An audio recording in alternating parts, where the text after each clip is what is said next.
زندگی ہے. دنیا کے اندر جتنے بھی لوگ ہیں خدا کی نظر میں عام، لیکن مسیحی شخص خدا کی نظر میں خاص شخص ہے. یہ اس کا احساس ہے بہت بڑا. اس لیے کبھی بھی جو ہے وہ خوف زدہ نہ ہو، اس لیے کبھی بھی انشیور اپنے آپ کو فیل نہ کریں. کبھی بھی جو ہے وہ اس بات سے آپ جو ہے نہ شرمائیں کہ میں کرسچن شخص ہوں، بلکہ اعلانیہ طور پر اقرار کیجیے، لوگوں کو واشگاف الفاظ میں بتا دیجیے کہ میں مسیحی شخص ہوں. خدا مجھے جانتا ہے، یہ میرا احساس ہے، خدا نے مجھے مقرر کیا ہے، یہ میرا خدا کی طرف سے احساس ہے. تیسری چیز جو آپ کو بتانا چاہتا ہوں وہ ہے پرجوش مقصد. پہلی بات ہے خدا نے جانا ہمیں پہلے سے، نمبر 2 ہمیں مقرر کیا، اور نمبر 3 اس کے ہمارے لیے پرجوش مقاصد ہیں. اس کے بیٹے کے ہم شکل ہم ہوں، یہ خدا کا مقصد ہے. اور لکھا ہے کہ تاکہ اس کے بیٹے کے ہم شکل ہوں. یہ کیسا پرجوش مقصد ہے اور کیسی خوبصورت منزل ہے، جس کے بارے میں نے اسٹارٹ میں بتایا کہ منزل مل جاتی ہے خدا میں. کیسی خوبصورت منزل ہے. خدا ہمیں اس کی قدرت سے یسوع مسیح کی مانند بنانا چاہتا ہے، وہ اس کا ہم شکل بنانا چاہتا ہے. مسیحی زندگی کا حتمی اور اہم ترین مقصد یہ ہے کہ ہم یسوع مسیح کی مانند ہو جائیں، ہماری زندگی یسوع جیسی ہو جائے، ہم اس کے ہم شکل بن جائیں. یہ بہت بڑا ذات. اس احساس کے لیے ہمیں جدوجہد کرنی، ترغیب کرنی ہے. اسی احساس کے لیے ہم کلام سنتے، کلام پڑھتے، دعا کرتے، روزے رکھتے، خدا کی حضوری میں ٹھہرتے ہیں، ایک مقصد کے لیے کہ ہم یسوع مسیح کے ہم شکل ہو جائیں. اور بائبل میں لکھا ویسا ہی مزاج رکھو جیسا مسیح یسوع کا تھا. سو بائبل کی یہ تعلیم ہے کہ ہم اس کے ہم شکل ہونے کے لیے بلائے گئے ہیں تاکہ وہ سب بھائیوں میں پہلوٹا ٹھہرے. اور عزیزو یہ بات یاد رکھیں کہ یہ مقصد جو ہے الہی خصوصیات کا حامل ہونا نہیں ہے، یا پھر اپنے چہرے کے خط و خال مسیح کے مشاہدے بنانا نہیں ہے کہ جس طرح سے مسیح کے بال اس طرح کے بال بنا لے، جس طرح سے مسیح کی داڑھی اس طرح کی داڑھی بنا لے، جس طرح سے مسیح نے چوگا پہنا تو اس طرح کا چوگا پہن لے. یہ نہیں ہے، بلکہ یہ ہے کہ ہماری سوچیں خداوند یسوع مسیح جیسی جلالی ہو جائیں. ہم یسوع مسیح کی طرف پیور، صاف ستھرے اور پاک ہو جائیں.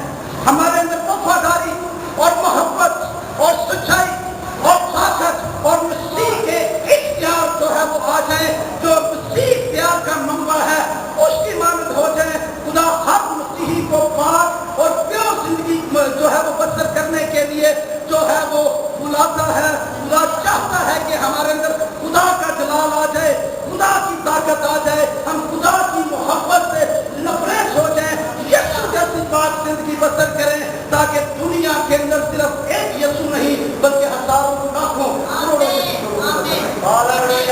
اس لیے مقصد اس کا یہ ہے کہ اپنے بیٹے کے ہم شکل بنانا، تاکہ اس دنیا کے اندر لوگ جب آپ کو میری بہن دیکھیں، جب آپ کو میرے بھائی دیکھیں تو لوگ کہیں کہ یہ یسوع کا بندہ آ رہا ہے، یہ یسوع کی مانند لگ رہا ہے، یہ اس کا ہم شکل لگ رہا ہے. اور دنیا میں بھی ایسا کئی دفعہ ہوتا ہے، ایک دوسرے کے ہم شکل جب ملتے ہیں ہم چوک جاتے ہیں کہ یہ تو فلاں شخص کا ہم شکل ہے.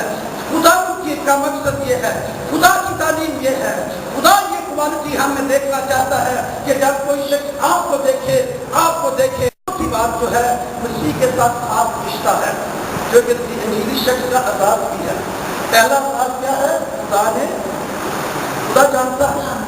دوسرا بات کیا ہے؟ خدا نے مقرر ہمیں کیا ہوا ہے. تیسرا اس کا جو ہے احساس ہمارا کہ خدا ہمارے لیے پرجوش مقصد رکھتا ہے. اور چوتھا احساس جو ہے وہ مسیح کے ساتھ خاص رشتہ داری. لکھا ہے 8ویں باب کی 29ویں آیت کے اندر رومیوں کے خط میں، تاکہ وہ بہت سے بھائیوں میں پہلوٹا ٹھہرے. بہت سے بھائیوں میں پہلوٹا ٹھہرے، یعنی مسیح کے ساتھ خاص رشتہ ہمارا ہو جائے. ہم مسیح کے بھائی بن جائے، چھوٹے مسیح ہمارا بڑا بھائی بن جائے، مسیح پہلوٹا ہو اور ہم دوسرے جو ہے وہ یسوع مسیح کے بھائی ہوں.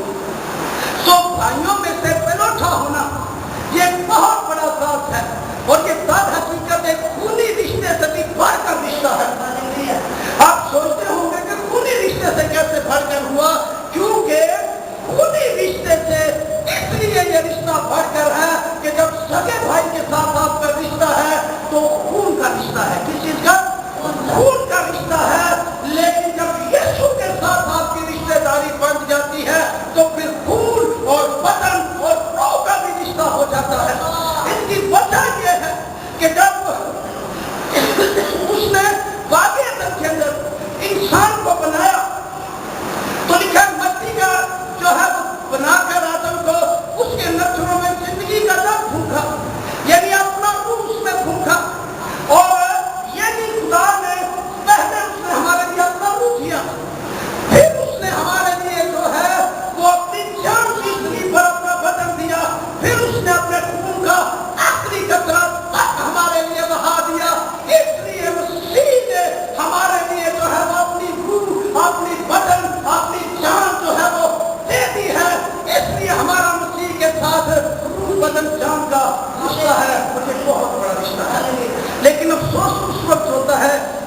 مرتبہ ہے۔ لوگ دنیاوی رشتوں اور دنیاوی رشتہ داریوں کی وجہ سے مسیح کو کم مرتبہ دیتے ہیں۔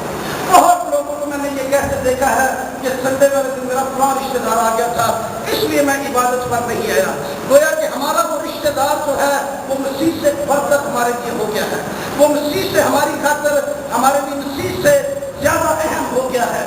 لیکن خداوند یسوع مسیح آپ جو ہے وہ کے لیے سب سے اہم ترین رشتہ ہے، ہمارے دنیاوی بھائیوں سے بھی زیادہ مہنگا اور خوبصورت رشتہ خداوند یسوع مسیح کا ہمارے ساتھ ہے۔